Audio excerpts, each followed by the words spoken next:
Assalamualaikum warahmatullahi wabarakatuh. Bismillah, alhamdulillah, wassalatu wassalamu rasulillah wa ala alihi wa sahbihi wa man walah, la hawla wa la quwwata illa billah. Bapak Ibu yang dimuliakan Allah SWT, judul ini sesuai permintaan ya. Tapi saya nggak tahu siapa yang minta, pokoknya ada yang minta begitu ya. Dan mohon maaf kalau yang ditampilkan nanti belum selesai ya. Baru kemarin dihubungi dan belum sempat duduk ya memang. Ya. Keteladanan keluarga Nabi Ibrahim alaihissalam. Sebelum saya mengungkap poin demi poin atau satu demi satu dari keteladanan ini, terlebih dahulu perlu kita ketahui di dalam Islam itu ada namanya sholawat Ibrahimiyah. Bapak Ibu tahu nggak sholawat Ibrahimiyah? Ada yang tahu sholawat Ibrahimiyah? Ibu-ibu ada yang tahu Bu sholawat Ibrahimiyah? Hah? Yang dalam tahiyat, betul ya. Ya. Ini dikenal atau disebut dengan istilah sholawat Ibrahimiyah ya.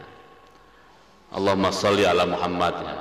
Ada sebagian dari masyarakat yang tidak sampai hati mengucapkan kalimat begitu, rasanya kurang menghormat gitu ya. Ditambah dengan Allahumma sholli ala Sayyidina Muhammad ya, wa ala ali Sayyidina Muhammad kama shallaita ala Sayyidina Ibrahim wa ala ali Sayyidina Ibrahim wa barik ala Sayyidina Muhammad wa ala ali Sayyidina Muhammad kama barakta ala Sayyidina Ibrahim wa ala ali Sayyidina Ibrahim fil alamina innaka Hamidum Majid. Ini namanya sholawat Ibrahimiyah. Disebut sholawat Ibrahimiyah karena bukan hanya Nabi Muhammad SAW disebut, tapi juga Nabi Ibrahim alaihissalam. Nah, ada yang perlu kita dalami dari sholawat ini. Ternyata kita tidak hanya bersolawat untuk Nabi Muhammad sallallahu alaihi wasallam, termasuk juga adalah bersolawat untuk keluarga Nabi Muhammad, ya kan? Allahumma sholli ala Sayyidina Muhammad wa ala ali wa ala Sayyidina Muhammad. Juga tidak hanya bersolawat untuk Nabi Ibrahim alaihissalam, tetapi juga untuk keluarga Nabi Ibrahim alaihissalam. Nah, kalau saya mau nanya lagi, dalam sehari semalam itu minimal kita membaca sholawat Ibrahimiyah berapa kali minimal? Ayo 9, betul. 9, betul ya. Bukan 17. Kenapa bukan 17? Orang nggak setiap rakaat, ya kan? Nah, bukan 10. Nah, subuh cuma 1 kali ya. Jadi 9 ya. Bahkan kalau yang sholatnya ngebut nggak nyampe 9 tuh. Hah? Karena dalam tahiyat pertama nggak dibaca itu, dia hanya membaca Allahumma sholli ala Muhammad wa ala ali Muhammad, terus berdiri lagi yang sholatnya ngebut. Itu minimal ya, minimal. Nah, ini pun kita perlu bertanya, kita kan umatnya Nabi Muhammad, betul gak? Tetapi paling tidak 9 kali kita bersolawat untuk Nabi Ibrahim dan keluarga Nabi Ibrahim ya. Ini sudah tadi ditanyakan ya. Jadi tentu ada rahasianya ya. Jadi kita umat Nabi Muhammad, kalau mau fanatik begitu, kalau boleh ya, atau mau minimalis begitu kan nggak perlu sebenarnya kan, Nabi Muhammad sajalah. Tapi ternyata Nabi Muhammad SAW mengajarkan kepada kita agar kita bersolawat Ibrahimiyah. Nah, bukan hanya Nabi Ibrahim yang kita sebut, tapi juga apa? Keluarga Nabi Ibrahim SAW. Nah, tentu ada rahasianya. Bapak Ibu yang dimakan Allah SWT, paling tidak ada tiga hal yang bisa kita dalami ya. Pertama tentang pribadi Nabi Ibrahim alaihissalam sendiri, karena kepribadian yang luar biasa inilah beliau berhak, dalam terkutip ya, berhak mendapatkan kehormatan dari kita. Setiap sholat kita membaca sholawat untuk beliau karena faktor kepribadian, juga karena faktor keluarga beliau juga. Maka setiap sholat kita membaca sholawat untuk keluarga beliau juga ya. Dan juga tentunya tidak semata-mata pribadi dan keluarga, juga perjuangan, baik perjuangan pribadi beliau ataupun perjuangan keluarga beliau alaihi salatu wassalam ya, Nabi Ibrahim alaihi salam. Nah, cuma kalau dibahas semua ya memang panjang. Nah, kita hanya bahas yang nomor 2 saja, tentang keluarga Nabi Ibrahim alaihissalam. Sebelum saya lanjutkan, di dalam Al-Quran itu ada contoh-contoh keluarga, ada contoh-contoh keluarga yang disebut oleh Quran. Ada disebut keluarga Nabi Ibrahim alaihissalam ya. Ada keluarga Nabi Muhammad SAW. Ada juga keluarga Fir'aun, ya kan, disebut juga kan. Ada juga keluarga Nabi Nuh alaihissalam. Ada juga keluarga Nabi Lut alaihissalam. Ini ibu-ibu saya mau nanya Bu, kalau harus mencari keteladanan keluarga, ibu milih keteladanan yang mana? Nabi Muhammad, Nabi Ibrahim, Fir'aun, Nabi Lut, dan Nabi Nuh. Nabi Muhammad dan Nabi Ibrahim SAW sama. Kira-kira gampangnya, suami masuk surga atau ahli surga, istri ikut menjadi ahli surga. Itu Nabi Muhammad dan Nabi Ibrahim. Kalau Fir'aun gimana? Suami ahli neraka, istri ahli surga. Nah, kalau Nabi Nuh dan Nabi Lut kebalikannya, suami ahli surga, istri ahli neraka. Nah, sekarang saya mau nanya ibu-ibu, mau jadikan teladan yang keluarga yang mana Bu? Nabi Muhammad dan Nabi Ibrahim. Setuju? Nah, itu ya. Sekarang mau nanya, Nabi Muhammad dan Nabi Ibrahim masing-masing istrinya berapa Bu?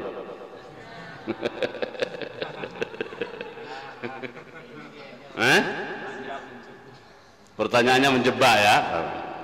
Cuma ngingetin aja, nggak jebak ya. Ya, ini intermezzo saja Bu ya. Jangan dimasukkan hati, masukkan pikiran saja ya. Ada beberapa bagian dari Al-Quran yang menceritakan tentang keluarga Nabi Ibrahim AS. Saya hanya mengangkat satu bagian saja, yaitu surat As-Saffat ya. Surat As-Saffat ayat 102. Ayat 102 ya. Tapi mohon maaf, sayangnya ini poin-poin ini belum selesai saya kerjakan ya. Nanti secara lisan saja saya sampaikan ya. Ada yang membantu saya membaca? Siapa yang bacanya bagus? Baca yang ini kelihatan? Hah? Ya, silakan Pak. A'udzu billahi minasyaitonir rajim. Rabbi habli minas solihin. Fabasyarnahu bigulamin halim. Falamma balagha ma'ahu asy-sya'ya qala ya bunayya inni ara fil manami inni ara fil manami anni adbahuka fanzur madza tara qala ya abatif al ma tu'maru satajiduni insyaallah satajiduni insyaallahu minas sabirin. Shadaqallahul azim. Cakep lah ya. Kalau belajar terus nih bisa kayak Abdurrahman Sudais nanti. Amin ya. Walaupun sekarang udah nggak ngimami kayaknya, ya, sudah jadi menteri ya. Abdurrahman Sudais sudah menjadi menteri urusan Islam di Saudi Arabia ya. Kalaupun ngimami mungkin hanya ngimami sholat witir malam 27 saja mungkin ya kan. Biasanya begitu ya, sudah diganti yang muda-muda. Nah, kalau boleh tahu sekarang yang imam favorit yang ada sekarang setelah Sudais siapa Pak? Bapak-bapak. Hah? Bukan di Masjidil Haram maksud saya. Kalau Misyari di Kuwait. Siapa? Ghamidi tidak di Masjidil Haram. Hah? Suud Suraim juga sudah hampir pensiun ya. Sudah sepuh. Enggak kenal ya?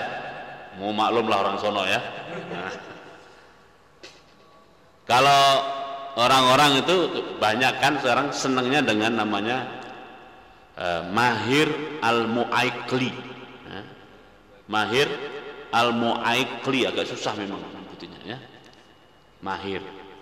Ya, kata orang-orang tuh ini disebutnya bulbulul haram. Bulbul itu burung perkutut. Ya.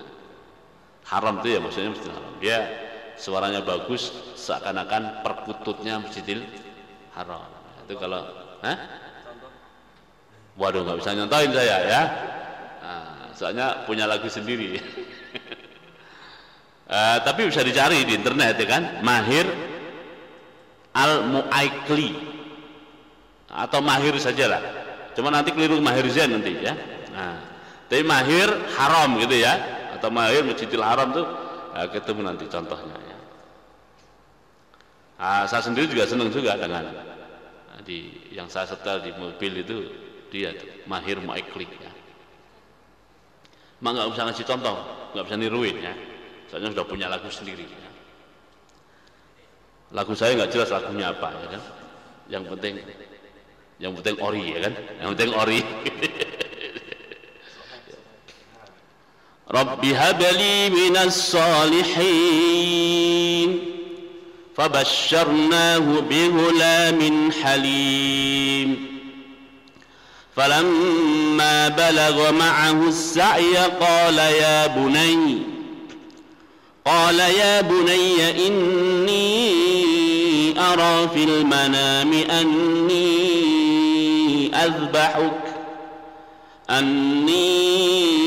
azbahuka fanzur madza tara qala ya abati if'al ma tu'mar satajiduni insyaallahu minas sabirin. Ya, itu lagu saya ya. Enggak jelas lagu apa itu ya. Ini terjemahnya ya. Rabbi ya Allah Rabbku, Nabi Ibrahim berdoa, habli berikanlah kepadaku anak keturunan. Ini bagi yang belum punya anak atau pengen punya anak lagi kan? Nah itu bisa berdoa begitu. Ya Allah ya Rabbku berikanlah kepadaku seorang anak yang anak itu minas solihin, termasuk orang-orang soleh gitu ya, termasuk orang-orang soleh. Ini bukan sekali doa langsung cespleng Pak Bu ya. Ini sudah dari pengantin baru Nabi Ibrahim berdoa dengan doa ini. Tapi baru dikaruniai anak setelah umurnya lebih dari 80 tahun. Bahkan sekitar 100-an tahun. Oleh karena itu bapak-bapak, ibu-ibu kalau berdoa pada Allah tuh jangan seperti makan cabai rawit, maunya ceplus langsung apa? Langsung terasa pedasnya gitu. Ya gitu ya. Ini banyak dari kita tuh kalau doa maunya tuh cash and carry ya kan. Cash maksudnya dan carry bisa Jawa. Kalau cash and carry bahasa Jawa nggak mau ya kan. Nah gitu ya. Kalau carry bahasa Jawa kan apa? Masih ketinggalan gitu ya. Cashnya carry itu nggak mau, maunya yang langsung carry, ya kan? Ya kalau seperti itu banyak yang mau, ya kan? Nah, lalu di mana letak ujian, ya kan? Kita kan diuji juga. Di mana kesungguhan kita dalam berdoa? Dan Rasulullah SAW mengajarkan bahwa pokoknya siapa saja di antara kita kalau berdoa pasti terkabul, pasti. Nah, cuma terkabulnya itu macam-macam, gitu. Ada yang tadi cash and carry, ya kan? Ada, ya kan? Ada cash, carry, ada juga, ya kan? Dapat juga tapi belakangan ntar, ya kan? Belakangan itu kan macam-macam. Ada yang lama baru dapat, ada yang bahkan dapatnya nanti di akhirat. Terkabul juga, ya kan? Tapi di akhirat nanti. Ada juga yang apa yang kita minta oleh Allah tidak dikasih, tetapi kita dikasih sesuatu yang lain. Gitu. Kita minta rezeki, nggak dikasih rezeki kelihatannya, tapi alhamdulillah sehat, aman. Kalau melakukan perjalanan pergi kemanapun, rumah dan semuanya di mana-mana selamat, itu luar biasa itu. Jangan dikira, wah aku udah minta rezeki melimpah sampai sekarang nggak melimpah ya kan? Oh, jangan begitu. Siapa tahu kita minta uang misalnya rezeki, kita perlu lagi punya utang harus bayar hari ini berapa? 20 juta. Ya oleh Allah nggak dikasih 20 juta, tapi dikasih selamat. Kalau harus milih, pilih mana? Hah? Oh, selamatnya apa sih, ya kan? Jadi misalnya oleh Allah oke lah kasih 20 juta, tapi habis itu pergi ke kantor, di jalan jatuh, kakinya terkilir, harus operasi rumah sakit, biayanya 30 juta, pilih mana? Hah? Nah makanya selamat itu jangan dikira nggak ada nilainya, bisa itu lebih mahal daripada yang kita minta. Nah, ini mumpung mungkin ada keluarga, ada teman, ada saudara mau pergi haji itu, kesempatan tuh nitip doa. Nah, jadi begini nih, belok lagi ya, maaf, belok dikit nggak apa-apa ya. Orang kalau pergi haji itu kan intinya Arafah, intinya. Arafah itu apa Arafah? Tanggal 9 Dzulhijjah, orang yang pergi haji setelah sholat duhur, maka sholat duhur dan asar jamak takdim, qashar. Habis itu mendengarkan khutbah, setelah itu diminta berdoa dari jam itu sampai maghrib. Suruh berdoa terus. Nah biasanya saya perhatikan jamaah itu kehabisan doa.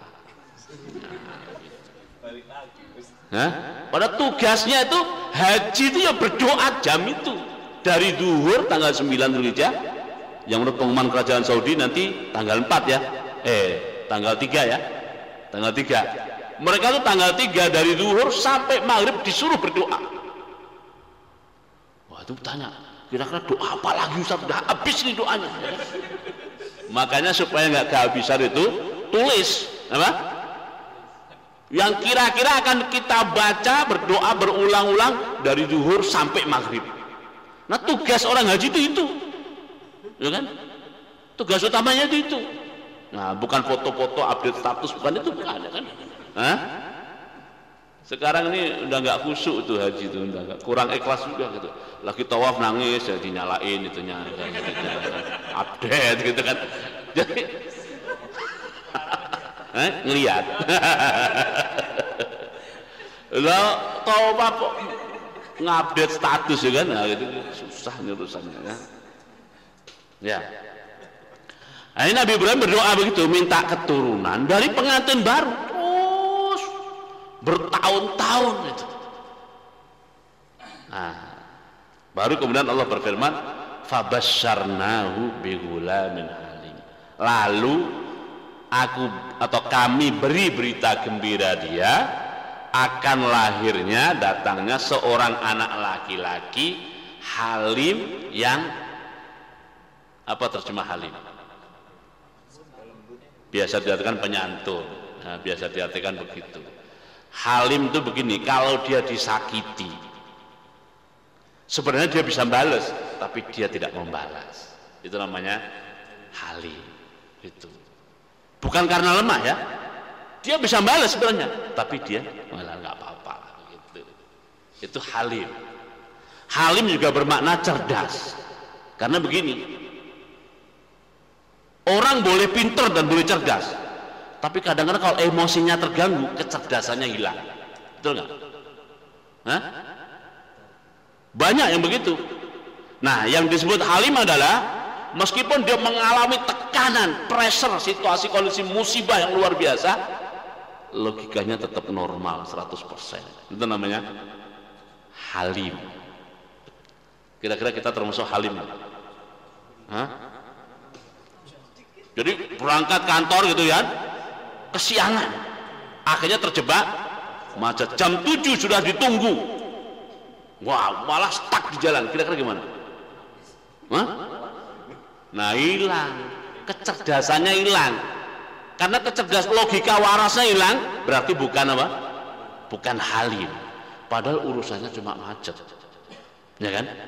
Nah ini nanti bukti halimnya di mana? Dia mendapatkan informasi akan disembelih. Mau gimana coba?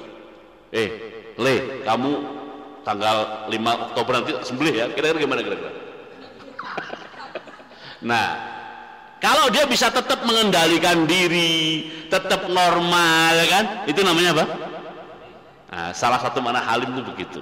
Ya. Ada nggak yang namanya Abdul Halim di sini?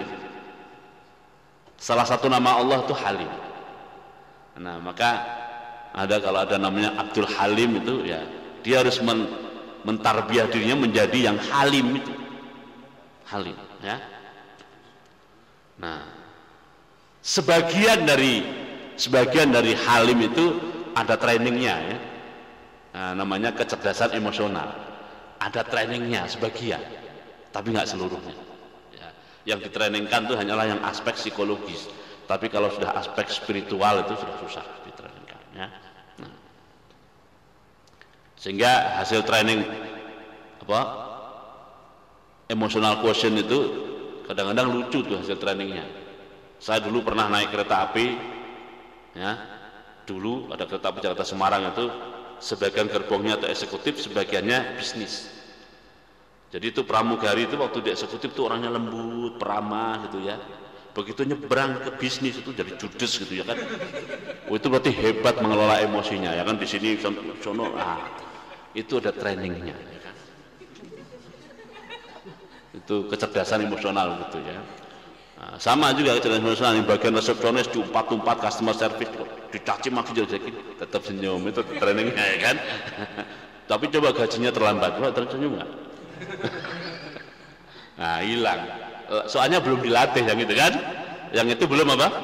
Belum ditraining ya gitu. Kalau yang halim itu nggak pakai training, dia memang sudah apa? Jadi tabiat dirinya begitu. Nah, jadi kalimat lalunya itu bukan sehari dua hari, bertahun-tahun lalunya. Makanya kalau mau berdoa kepada Allah ya sabar begitu. Nah, akhirnya Nabi Ibrahim benar punya anak laki-laki. Para ahli tafsir mengatakan yang dimaksud dengan ghulamin halim di sini adalah Nabi Ismail alaihissalam. Falamma balagha ma'usaya, setelah Nabi Ismail itu sampai kepada usia di mana dia bisa berlari-lari. Berarti umur berapa kira-kira? Ya paling enggak 2 tahun lah ya, atau lebih dari itu ya. Setelah Nabi Ismail bisa berlari-lari, Nabi Ibrahim ketemu Nabi Ismail. Lalu mengatakan, ya bunayya, wahai putraku. Jadi ini puluhan tahun minta anak. Puluhan tahun minta anak. Lalu oleh Allah dikasih anak. Setelah anaknya dikasih, Nabi Ibrahim mimpi. Dia mengatakan, ya bunayya, wahai putraku, inni ara fil manam, sesungguhnya aku melihat dalam mimpi, anni azbahuka, bahwa aku menyembelih kamu, fanzur madza tara, bagaimana pendapatmu. Nah, aku mimpi, dalam mimpi aku menyembelih kamu, menurut kamu gimana? Qala, sang anak yaitu Nabi Ismail alaihissalam menjawab, ya abati, wahai ayahku, if'al ma tu'mar, lakukan yang engkau diperintah.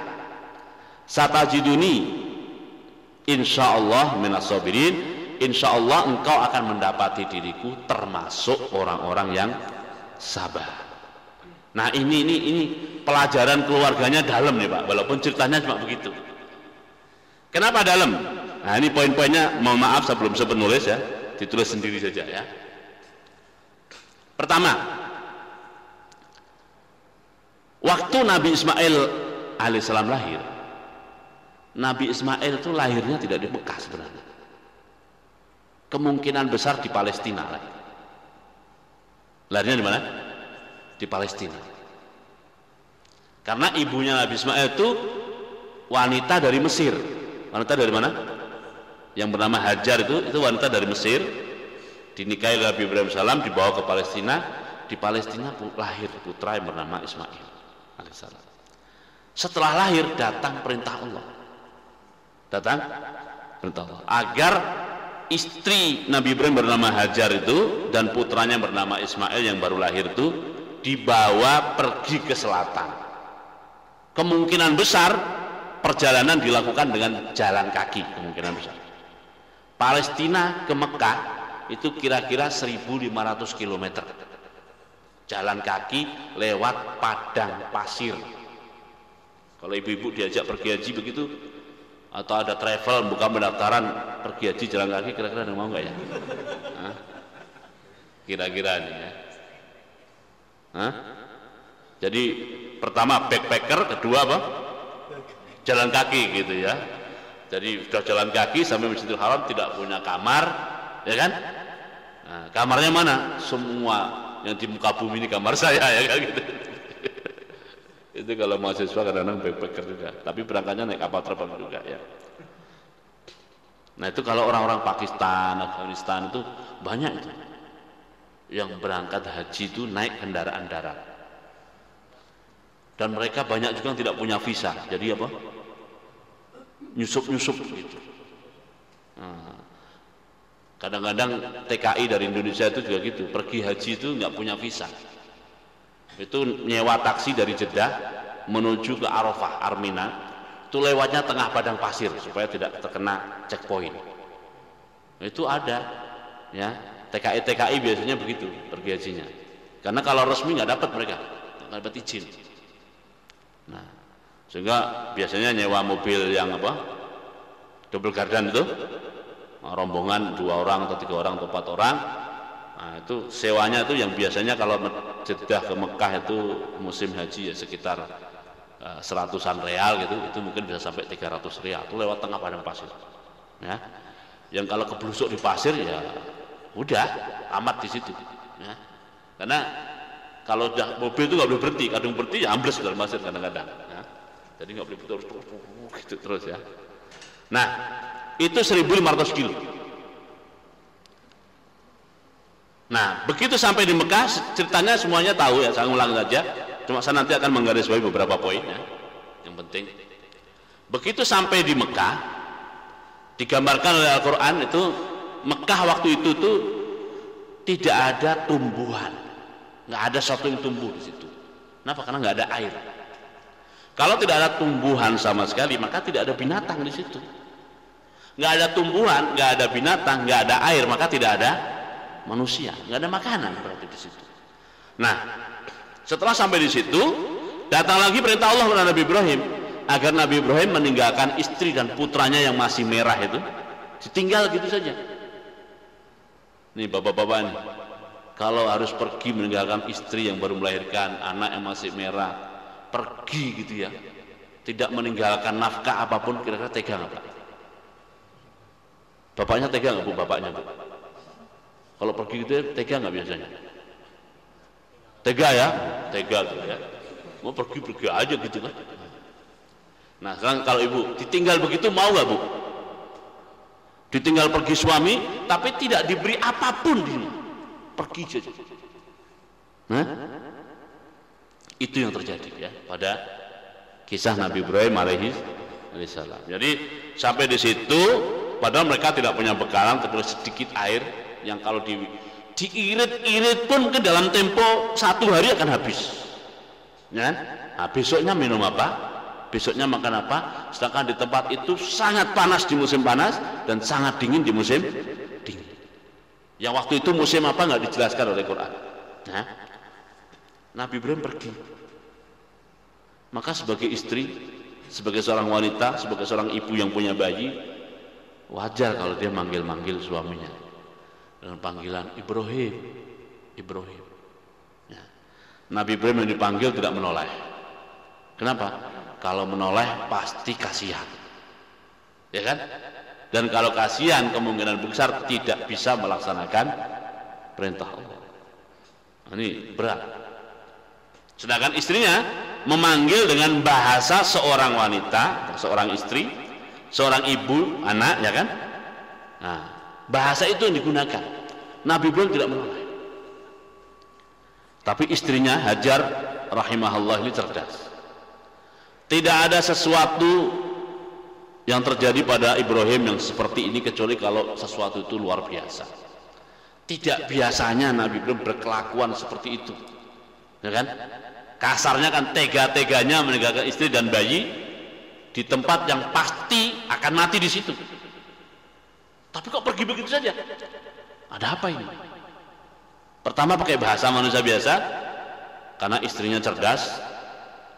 Ini tentu sesuatu yang luar biasa terjadi pada diri Nabi Ibrahim. Dan tidak ada yang luar biasa pada dirinya kecuali kalau sudah menyangkut urusan dengan Allah Subhanahu wa ta'ala. Maka Hajar merubah bahasanya menjadi Allahu amaraka bihadza. Apakah Allah Subhanahu wa ta'ala memerintahkan kamu untuk berbuat demikian? Nah, Nabi Ibrahim dengar. Sekarang istrinya berbicara dengan bahasa keimanan. Tadi apa? Bahasa seorang perempuan, bahasa seorang istri, bahasa seorang ibu, biasa. Ya kan? Tapi sekarang dia berbicara dengan bahasa apa? Bahasa keimanan. Artinya seorang perempuan yang beriman, seorang istri yang beriman, dan seorang ibu yang beriman. Nah, karena istrinya sudah bicara dengan bahasa keimanan, Nabi Ibrahim menoleh dan menjawab, bala, betul, ini adalah perintah Allah. Lalu ini menarik nih, istri Nabi Ibrahim yang bernama Hajar itu membuat kesimpulan keimanan yang luar biasa. Idzan lan yudayyi'anallahu abada.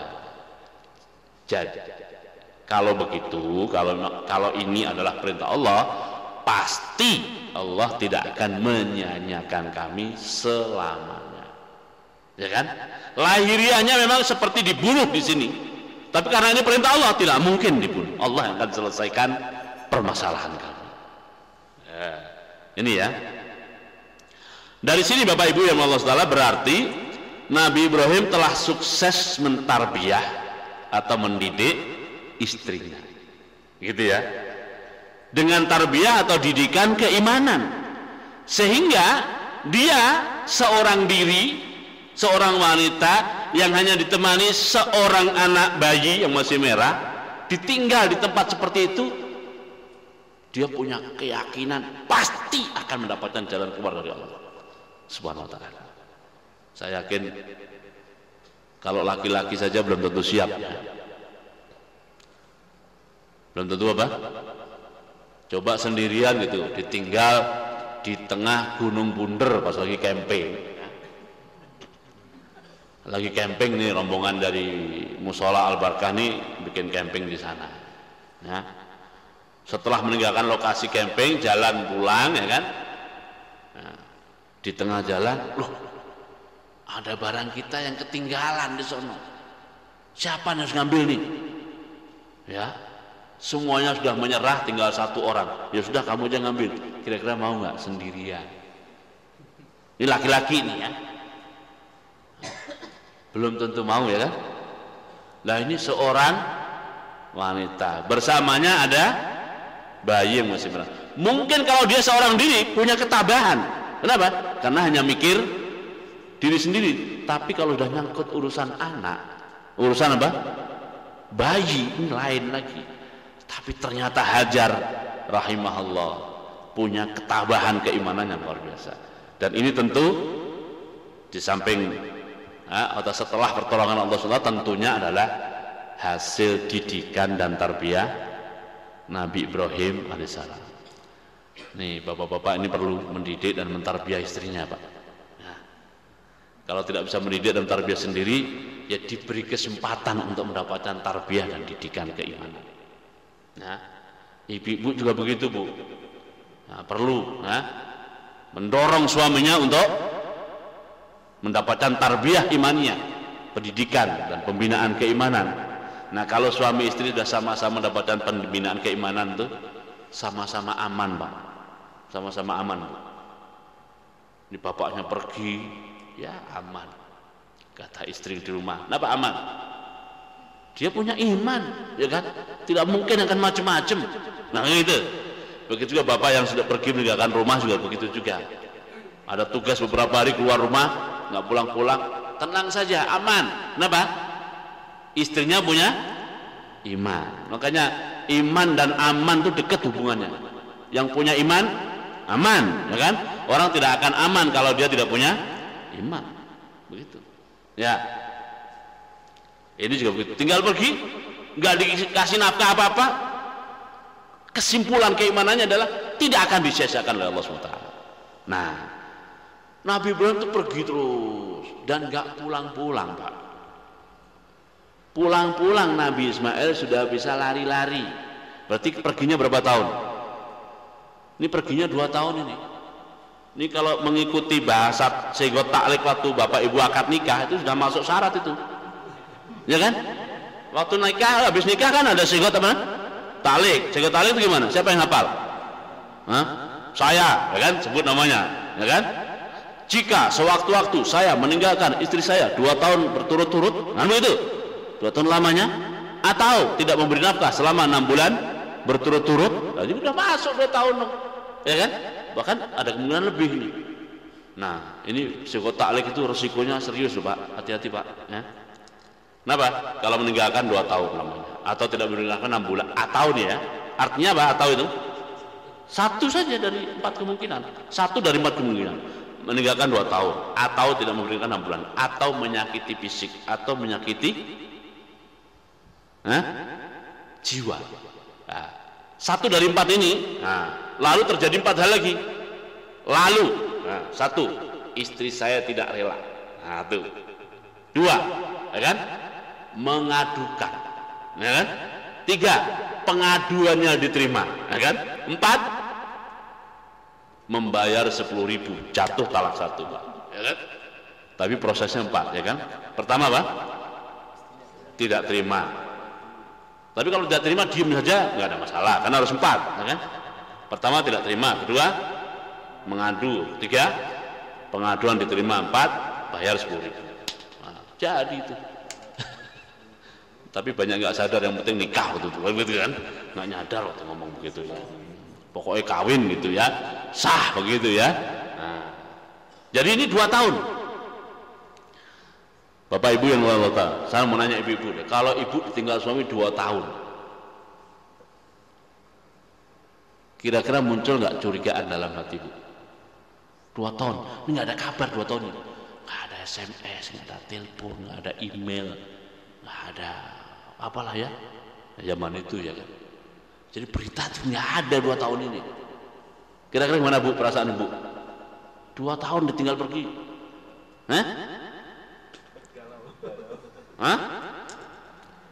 Tapi umumnya gimana umumnya? Umumnya adalah secara perlahan muncul ketidakpuasan dia atau kecurigaan dia kepada suami, ya kan? Nah, kalau seorang istri atau seorang ibu sudah ada kecurigaan, ada ketidakpuasan, ya kan, dengan suami, akan mempengaruhi perilaku anak, ya kan? Misalnya anaknya mulai bisa bicara, Bu, yang lain-lain teman-teman pada punya bapak saya mana, Bu? Ya kan? Kalau ada ketidakpuasan di sini, ya tuh bapakmu tahu tuh kabur tuh nggak pulang-pulang, misalnya gitu kan? Berarti kan anak mendapatkan apa? Mendapatkan pelajaran kebencian ibu terhadap siapa? Nah, kalau setiap hari anak itu mengetahui kebencian ibu, ketidaksukaan ibu, ketidakpuasan, kecurigaan, pas bapaknya datang, anaknya bisa bangga nggak kepada bapaknya? Pasti nggak bisa kan? Nah, Kalau bapaknya datang ternyata mengatakan aku sayang padamu, kira-kira jawaban anak gimana? Gombal, kan begitu kira-kira kan? Kenapa? Karena yang dia dapati dari ibunya berlawanan dengan apa yang dinyatakan, kan begitu.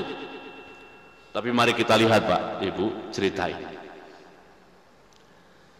Begitu datang, pulanglah bahasa kita ya, ketemu anaknya, ini datang bukannya bawain mainan oleh-oleh, tapi bawa berita bahwa dia akan menyembelih anaknya. Kira-kira gimana nih? Ini bapak model mana ini, kan begitu kan? Hah? Waktu pergi nggak ninggalin apa-apa, datang-datang mau nyembelih, kan begitu? Tapi nggak ada Bu, itu tidak terjadi. Kenapa? Karena yang ada pada Hajar adalah seluruhnya terisi keimanan. Isinya adalah kebanggaan bahwa suaminya adalah seorang nabi dan rasul. Keimanan, kebanggaan dan juga kecintaan, bukan hanya cinta istri pada suami, juga cinta agama dan cinta perjuangan. Maka seluruh perasaan dia itulah yang mengalir dan mempengaruhi Nabi Ismail alaihissalam. Makanya waktu Nabi Ibrahim mengatakan, wahai putraku yang aku sayangi, aku bermimpi dalam mimpiku aku menyembelih kamu. Sikap anaknya gimana? Ya abati. Apa arti ya abati? Wahai ayah yang aku cintai, wahai ayah yang aku sayangi, wahai ayah yang aku banggakan. Kenapa dia bisa berkata begitu? Karena yang dia dapatkan dari ibunya adalah kasih sayang, kebanggaan, cinta, keimanan, itu dia dapatkan. Makanya dia pun menyikapi begitu. Itu ya Pak ya. Jadi kalau ada anak macam-macam kepada bapaknya atau kepada ibunya, itu salah satu sebabnya ya mungkin dipengaruhi oleh bapaknya, atau mungkin dipengaruhi oleh ya itu ibumu itu. Wah misalnya anak kan, wah bapak kok begitu pada ibu, sebenarnya ibu tahu tuh bapakmu begitu. Nah jadi anak juga belajar dari situ, ini bapak ibu ini ada masalah ini, kan gitu ya. Oke, selanjutnya dalam informasi yang disampaikan Nabi Ibrahim alaihissalam ini, Nabi Ibrahim mengatakan, aku tidur bermimpi, dalam mimpi aku menyembelih kamu. Ada nggak di situ kata-kata aku mendapatkan perintah dari Allah untuk menyembelih kamu? Ada nggak? Nggak ada kan? Nggak ada kata-kata itu. Hanya mengatakan aku mimpi, dalam mimpi aku menyembelih kamu. Tetapi jawaban Nabi Ismail apa? Wahai ayahku, lakukan apa yang engkau diperintah. Loh, kan Nabi Ibrahim nggak mengatakan diperintah. Kok anak bisa mengatakan di? Pertanyaan dari mana dia tahu bahwa itu perintah? Pasti dari ibunya, ya kan? Dari ibunya, karena masih kecil. Dari ibunya. Berarti kan ibunya cerita, banyak cerita kepada anaknya bahwa ayahmu itu seorang nabi, seorang rasul. Nabi dan rasul itu menerima wahyu dari Allah. Salah satu bentuk wahyu itu adalah lewat mimpi. Nabi dan rasul saat menerima wahyu harus dilaksanakan. Kenapa? Karena itu adalah perintah, ya kan? Jadi ini cerita ini panjang nih Pak, untuk sampai pada kesimpulan itu perintah itu panjang. Tapi cerita yang panjang ini ternyata ditangkap dengan baik oleh siapa? Nabi Ismail alaihissalam. Berarti gimana? Hajar ini, ibunya Nabi Ismail itu sukses dalam mentarbiyah siapa? Nabi Ismail. Tapi sebelum Hajar sukses, berarti Nabi Ibrahim juga sukses dalam mentarbiyah istrinya. Nah inilah nilai-nilai kekeluargaan, pembinaan keluarga ya. Jadi suami sukses mentarbiyah istrinya, istri sukses juga mentarbiyah anaknya, sehingga ini gap sebenarnya, gap ini terlalu jauh sebenarnya ini antara Nabi Ibrahim dan Nabi Ismail ini. Karena bapaknya cerita dalam mimpi dia menyembelih putranya, tapi anaknya menangkap, wahai ayahku, lakukan atau laksanakan yang engkau diperintah. Dari mana perintah itu? Oh, bapaknya nggak ngomong perintah. Oh, pelajaran yang didapat begitu. Gitu. Ya. Ini kadang-kadang kita ini sering, mohon maaf, termasuk saya sering tell me kadang-kadang. Kalau cerita itu ada potongan atau ada lompatan, suka nggak nyambung. Ya. Terutama di saat-saat genting itu kan perlu ada trik-trik yang tidak semua rahasia itu dibuka. Ya. Misalnya begini, karena ada sesuatu yang penting, genting, rahasia gitu, kamu datang ke rumah ya. Ada apa? Datang aja ke rumah, sarapan di rumah saya gitu, misalnya. Kan nggak biasa-biasanya dia ngajak sarapan di rumahnya. Harusnya kan kita bagaimana? Pasti ada sesuatu yang penting yang dia tidak bisa ngomong lewat telepon, ya kan? Atau lewat SMS atau lewat email, harus datang. Nah, untuk menyimpulkan begini kan perlu apa? Kita sering telmi. Kalau cuma sarapan tempat lo, ya ngapain? Dekat rumah juga banyak sarapan. Oh, bego berarti, ya kan? Bukan hanya telmi tapi apa? Padahal ada satu yang sangat apa? Penting harus datang. Nah gitu, nggak bisa diomong. Nah kalau dia, ada penting nih, nggak bisa sama ngomong telepon. Nah kalau ada yang nyadap, jadi tahu yang nyadap kan. Wah, ada yang penting, dicari rumahnya kan. Nah kan gitu. Tapi kan nggak perlu diomongin begitu. Datang aja rumah. Soalnya menunya istimewa nih, ya bisa gitu kan. Yang godanya kan gitu aja, nggak perlu diceritakan. Nah, gitu. Oke. Ini menariknya lagi adalah bahwa anak disembelih itu perlu sabaran. Bisa jadi waktu dia menafsirkan, ya silakan laksanakan ayah, itu dia sabar. Tapi pas pedang nempel di lehernya, bisa sabar nggak kira-kira? Ya tadi kan baru ngomong, aku mau nyembelih kamu gitu kan. Ah mungkin nggak jadi nanti gitu. Tapi kalau alat penyembelih sudah menempel gimana kira-kira? Ya kan? Nah ini rupanya Nabi Ismail bisa mengatakan, satajiduni insyaallah minasabirin. Insyaallah engkau mendapati diriku termasuk orang yang sabar. Nah, pertanyaannya, dia tahu sabar dalam melaksanakan perintah Allah meskipun merugikan dirinya dari mana? Dari ibunya. Ibunya dari mana? Dari Nabi Ibrahim. Karena nggak ada mendidik dia selain apa? Nah, ini gambarannya Bapak Ibu yang Allah Taala. Kita perlunya kita, ya pertama pribadi di kita dulu harus beriman kayak Nabi Ibrahim salam. Kita isi penuh iman kita, lalu kita dengan iman itu kita mendidik dan mentarbiyah istri, keluarga kita, dan juga semuanya ikut mentarbiyah dan mendidik anak-anak. Nah, dengan demikian maka ini satu lagi poin, secara umur sebenarnya antara Nabi Ibrahim dan Ismail itu sudah seperti kakek dan cucu. Biasanya kalau selisih umur jauh itu terjadi bias nilai. Tahu nggak bias nilai? Orang ibu sama anak dia sering bias nilai kok. Kita sering lihat di jalan atau di pasar atau di mall itu seorang ibu berjalan bersama putrinya, ibunya pakai jilbab, anaknya nggak pakai jilbab. Itu terjadi apa namanya? Bias. Kadang-kadang umurnya itu kelihatannya hampir sama kadang-kadang, ya kan? Itu aja udah ada bias. Ini kakek dengan cucu seakan-akan. Tapi ternyata tidak ada bias nilai. Ini karena pembinaan dan tarbiyah yang bagus itu begitu. Nah, itu mungkin yang bisa saya sampaikan, semoga ada manfaatnya ya. Nah, nanti kalau ada kesempatan lagi kita sisi yang lain bisa kita buka. Silakan kalau ada pertanyaan, Bapak Ibu yang mengenal soal. Kepada ibu-ibu atau bapak-bapak, karena waktunya udah hampir jam 1, ini diberi kesempatan untuk satu penanya kepada Ustadz. Silakan.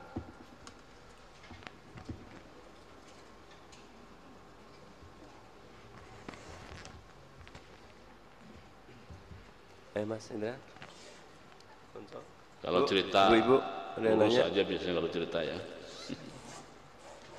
Kalau tidak ada, silakan. Apa benar Pak, bapaknya Ibrahim itu namanya Azhar yang membuat berhala gitu ya? Ya. Dan apakah ada doanya untuk bapaknya Ibrahim? Karena kan untuk keturunan dan anak-anaknya aja. Untuk bapaknya dia membuat berhala apa benar Pak? Iya, iya. Ya. Ya. Jadi zahirnya, lahiriah informasi dari Al-Qur'an mengatakan wa idz qala Ibrahimu li abihi azara atatakhidu asnaman ahliha inni araka wa qaumaka fi dhalalin mubin. Lahiriahnya informasi Al-Qur'an menunjukkan bahwa bapaknya Nabi Ibrahim bernama Azar. Ya kan? Kenapa saya katakan lahiriahnya begitu? Sebab ulama berbeda pendapat panjang tentang masalah ini. Tapi ya gitu saja. Kalau kita baca Quran kita mendapati lahiriahnya mengatakan nama bapaknya apa? Azar, bukan Azhar. Tapi apa? Azar. Ya gitu. Azaro, ya. Terus bapaknya itu penyembah berhala. Penyembah berhala, ya. Nah, apakah bapaknya itu produsen berhala? Nah, ini perlu dalil gitu ya. Yang ada di Quran itu bapaknya penyembah berhala. Gitu. Itu betul. Nah, apakah dibenarkan kita mendoakan bapaknya? Nabi Ibrahim mendoakan bapaknya, Pak. Mendoakan, memintakan pengampunan, memintakan istighfar untuk bapaknya. Sampai Nabi Ibrahimnya ditegur oleh Allah. Nah, ya ditegurnya itu, ya walaupun berapa kali kamu mintakan pengampunan, tapi istilahnya dosa dan salahnya ya tidak terampuni lah begitu ya. Nah itu. Pendapat lain mengatakan Azar itu bukan bapaknya, tapi pamannya. Seperti bahasa di kita ini, kalau saya memanggil panjenengan gimana dalam bahasa Indonesia? Bapak kan? Apa bapak saya? Nah, bukan ya kan? Nah gitu. Sebenarnya kalau manggil ibu kan?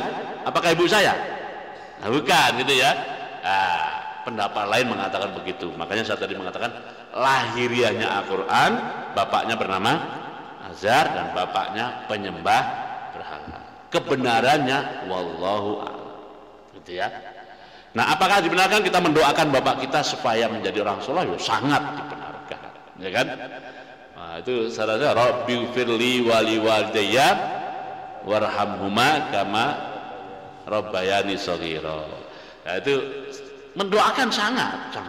Didoakan supaya soleh ya juga. Nah, ya juga. Gitu. Kayak anak Abu Hurairah itu, Abu Hurairah itu ibunya itu musyrikah, menyekutukan Allah. Maka didoain terus sama Abu Hurairah. Dan selalu datang kepada Rasulullah, tolong mendoakan agar ibu saya beriman, gitu kan. Lalu saat pulang ke rumah, ibunya dinasihati, "Bu, masuk Islam lah, Bu," gitu. Malah dibentak-bentak, malah diusir. "Kamu ini," kayak gitu. Nangis Abu Hurairah, datang Rasulullah, "Tolong doakan lagi," gitu. Tapi akhirnya masuk Islam ibunya, ya kan? Gitu ya. Doakan saja. Nah, gitu. Allah. Oke. Ya, demikianlah ibu-ibu, bapak-bapak, sama-sama kita telah mengikuti tausiah yang disampaikan oleh Ustadz Mustafa yang mengambil teladan daripada Nabi Ibrahim alaihissalam, dan mudah-mudahan kita selalu mendapatkan tarbiyah dari Allah Subhanahu wa taala untuk juga bisa menyampaikan tarbiyah kita kepada istri kita, kepada anak-anak kita, agar kita juga biar seperti Nabi Ibrahim mendapatkan anak yang soleh dan solehah yang selalu mendoakan kepada orang tuanya. Demikian dari kami, mohon maaf atas segala kurangnya. Kita tutup taklim ini dengan membaca kafaratul majlis. Subhanakallahumma wa bihamdika asyhadu an la ilaha illa anta astaghfiruka wa atubu ilaik. Assalamualaikum warahmatullahi wabarakatuh.